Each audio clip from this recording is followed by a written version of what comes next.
Hello friends, তো আমি মাঝে মাঝেও ওলা বারোয় যাই, মানে যখন ভাল লাগে না।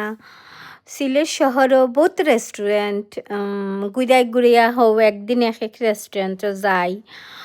তো বালা লাগে যেটা অ্যাকচুয়ালি আমার যেটা খাইতে পছন্দ একটা আমি অর্ডার করি সব সময়ও। যেমন আমার চিকেনের একটা উইংস খুব পছন্দ, একটা খাই সব সময়। মাঝে মাঝে চেঞ্জ চেঞ্জ করিয়াও খাই। তো আজকে আমি খাইছিলাম আর কি নুডলস, মানে chow mein, wings plus fish finger টাইপের একটা খানি। আর খাইছিলাম ওয়াটারমেলন জুস। তো খুব মজা হইছে। যেন খাইছিলাম একটার নাম হইল এসপারাগাস। তো আপনারা ইচ্ছা করলে গিয়া খাইতে পারেন। এটা সিলেট জিন্দা বাজার আছে। তো গাইস সকল বলো থাকুক, টাটা।